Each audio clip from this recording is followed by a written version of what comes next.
మీరు SBI credit card use చేస్తున్నారా?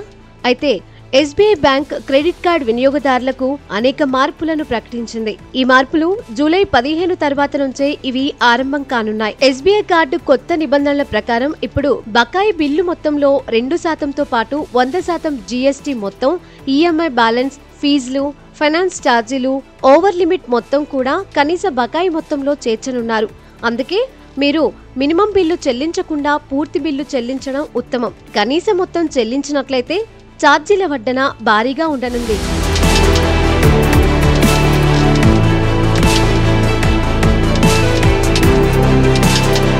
Credit card చెల్లించాల్సిన కనీస మొత్తం ఎంత అనేది ఇక్కడ తెలుసుకోవడం ముఖ్యం. అందుకే ఇది మీ బకాయి బిల్లులో భాగం. మీరు ఖచ్చితంగా ప్రతి నెల చెల్లిస్తారు. తద్వారా ఆలస్య చెల్లింపును నివారించవచ్చు. ఇది సాధారణంగా బకాయి మొత్తంలో 2% లేదా 5% ఉంటుంది. కానీ ఇది డిఫాల్ట్ను నివారించడానికి ఒక మార్గం మాత్రమే అని గుర్తుంచుకోండి. ఎందుకంటే దానిని చెల్లించిన తర్వాత కూడా మీపై వడ్డీ వసూలు చేస్తుంది బ్యాంక్. అటువంటి పరిస్థితుల్లో ప్రతి నెల బకాయి ఉన్న క్రెడిట్ కార్డ్ బిల్లును సకాలంలో చెల్లించడం ముఖ్యం.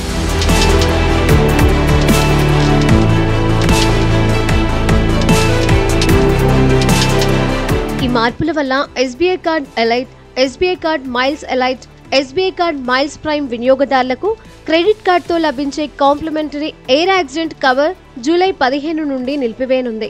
కంపెనీ నుండి కార్డుదారులకు ₹1 కోటి వరకు ఉచిత బీమా cover నిలిపివేయనున్నారు.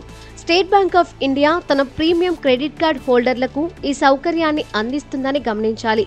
SBI card prime, card pulse పై ఈ కవర్ 50 లక్షల వరకు ఉంటుంది.